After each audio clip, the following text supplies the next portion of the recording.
Salut à toutes, salut à tous, très heureux de vous retrouver pour cette nouvelle vidéo.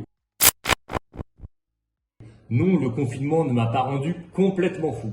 Si je porte un casque, c'est que cette vidéo s'adresse à celles et ceux qui souhaitent se lancer dans le permis moto. Ce que je vous conseille vivement. Ce que nous allons voir aujourd'hui, ce sont les 5 notions primordiales de la nouvelle épreuve théorique moto. L'effet gyroscopique, la force centrifuge, le contre-braquage, la circulation en interfile et la trajectoire de sécurité n'auront plus aucun secret pour vous. Vous êtes prêts? Il faut comprendre que de 0 à 30 km/h, c'est vous qui équilibrez la machine. Passé 30 km/h, nous ne pouvons plus tourner le guidon pour diriger la moto. Donc, c'est l'effet gyroscopique qui maintient la moto roue avant et roue arrière sur le même axe. Prenons un exemple simple. Lancez une pièce de monnaie, un cerceau, un pneumatique. Tant que le pneu aura suffisamment de vitesse, il va tourner sur son propre axe. Il va garder le même axe. Et puis, lorsque sa vitesse va se réduire, il vacillera et tombera. C'est exactement le même principe avec votre moto. Cette vidéo est la suite logique de l'effet gyroscopique, car nous allons expliquer la notion de contre-braquage ou de braquage inversé. Le contre-braquage est une technique qui permet de négocier correctement un virage à allure soutenue, ou même d'éviter un obstacle soudain uniquement à vitesse élevée. Il s'agit d'amorcer un changement de direction par une bascule de la moto vers l'intérieur du virage. On provoque cette bascule par une brève action sur le guidon. L'action consiste à pousser le guidon. Ainsi, pour un virage à gauche, il suffit de pousser sur la partie gauche. Pour un virage à droite, il suffit de pousser le guidon sur la partie droite.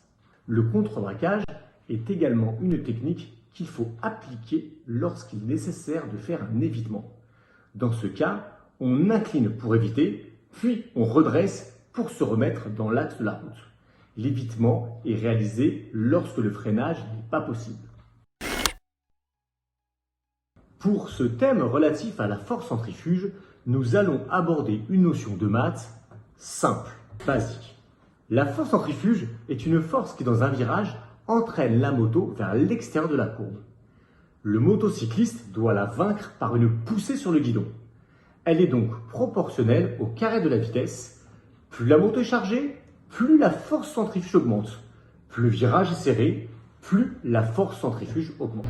Pour compenser les effets de la force centrifuge, il faut couper les gaz, incliner la machine vers l'intérieur de la courbe en poussant sur le guidon, en appuyant sur le repose-pied intérieur, en positionnant ses épaules légèrement vers l'intérieur de la courbe, et puis remettre de l'accélération au point pivot du virage.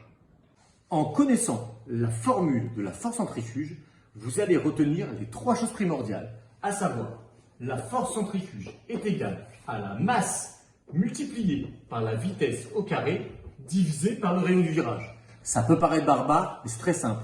La force centrifuge dépend de 3 choses, la masse, la vitesse et le rayon du virage. Tout simplement.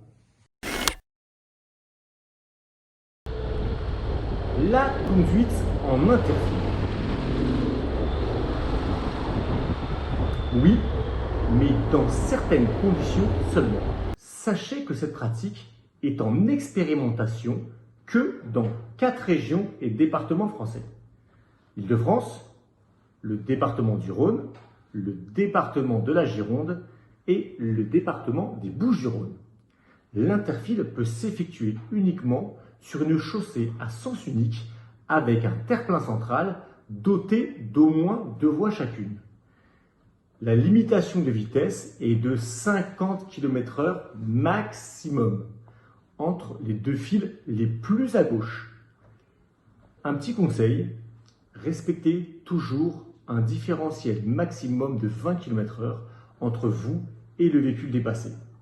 Et pensez en mètres secondes et pas en km/h. À 50 km/h, vous faites quasiment 15 mètres secondes. Et il vous faut 1 seconde pour réagir. Autrement dit, pendant cette seconde, vous aurez déjà parcouru 15 mètres sans avoir agi sur aucune commande. Un dernier conseil, recherchez toujours des contacts visuels avec les autres usagers. Finalement, le plus gros risque quand vous circulez en interfile est de ne pas avoir été détecté à temps par les usagers à côté desquels vous allez passer.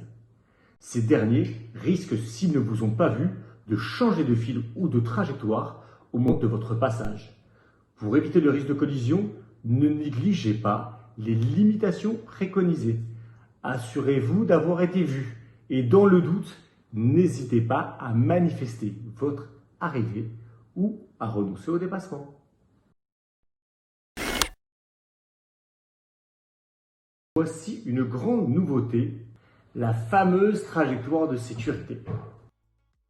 Pour un virage à droite, le motard doit se positionner à gauche de sa voie de circulation en conservant un coussin de sécurité avec l'axe médian. Il maintient son allure dans le virage ou la modifie légèrement si besoin et dès que la sortie du virage est visible, il se repositionne sur la droite. Pour un virage à gauche, le motard vient se positionner à droite de sa voie de circulation en conservant un coussin de sécurité avec accotement. Il maintient son allure dans le virage ou la modifie légèrement si besoin et dès que la sortie du virage est visible, il reste à droite. Les 4 phases à respecter sont donc la position sur la chaussée et adapter sa vitesse, porter son regard le plus loin possible et également relativement large, incliner sa moto et repositionner sa moto sur la droite de la chaussée. On se retrouve pour un test grandeur nature. Alors d'ici là, prenez soin de vous et restez à la maison.